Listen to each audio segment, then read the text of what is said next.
बसस्थानक आहे ते गेले काही वर्ष रेंगाळलेलं आहे केंद्र केल्या प्रकारे. ते आपलं नेमका किती कोटीचा आराखडा किती काळात होईल आणि केव्हापासून नेमकं काम सुरू होईल त्याचं एस्टिमेट नाही. आपण पीपीपी तत्वावर करतोय.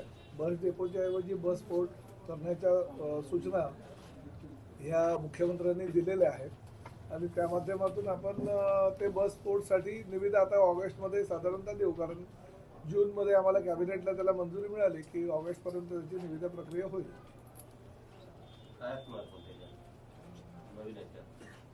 काय आराखडा म्हणजे नेमकं काय काय असेल नाही सगळं म्हणजे ज्या पद्धतीने आता बघा यावर्षी बारामतीच्या आमच्या डेपोला पहिलं बक्षीस मिळालं 1 कोटी रुपयाचं. तर तशाच पद्धतीचं बारामतीच्या धर्तीवरच म्हणजे त्या ठिकाणी सुसज्ज प्रसाधनगृह राहणार. सगळ्या बसेसची म्हणजे आम्ही स्वच्छता करून त्या बसेस त्या डेपोतनं सोडू.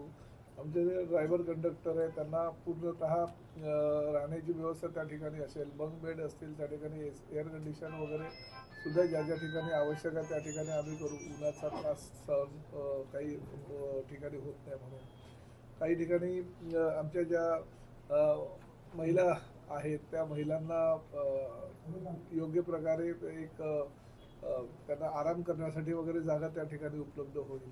म्हणजे हिरकणी कक्षाच्या माध्यमातून आम्ही सगळ्या डेपोमध्ये हिरकणी कक्ष देतोय. म्हणजे जेवढं सुविधा लोकांच्या माध्यमातून देणं गरजेचं आहे त्या सगळ्या सुविधा देतो. म्हणजे बस डेपोत गेल्यानंतर एअरपोर्ट ठीक आहे बोलतात पण तसं नाही. पण त्या धर्तीवर आपण डेव्हलप करतोय आणि महापालिकेच्या हद्दीमध्ये असेल तर आम्ही महापालिकेकडनं काही सूचना घेऊ. नगर परिषदेच्या हद्दीमध्ये असेल तर नगर परिषदेकडनं काही सूचना करू की अजून त्यांना काय काय त्या ठिकाणी आवश्यकता आहे.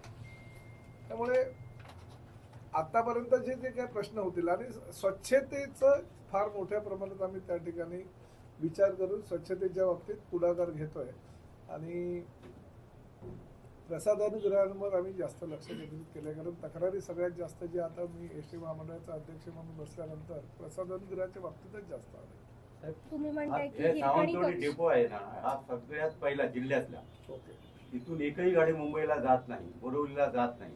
आता रेल्वेचं जर विचारलं रेल्वे जागाच मिळत खासगी बसेस इथून जातात. एकही गाडी सोडली जात इथून एकही गाडी मुंबईच्या दिशेला नाही. नव्हती आता बांध्यावर. त्यांचं काय म्हणणं आहे की खासगी बसेस जातात पण एसटी महामंडळाच्या बसेस नाही. तर अहो हे तुम्ही चालू कराल तेव्हा ते फायद्यात आहे की तोट्यात हे कळेल ना. चालू करायला म्हणजे लोक काय चालू केलेली आहे आणि ती चालू आहे सध्या बांध्या बोरिवली आणि अजून एक बघा ना अजून चालू व्हायला ठाणा जाऊ शकते. मी आता मागणी केली आहे ठाण्यासाठी डहाणूसाठी साहेबांकडे आता दिलेलं आहे. ही चालू करायची आहे. हो आता बरेचसे लोक पाहिजे ताबडतोब चालू करा.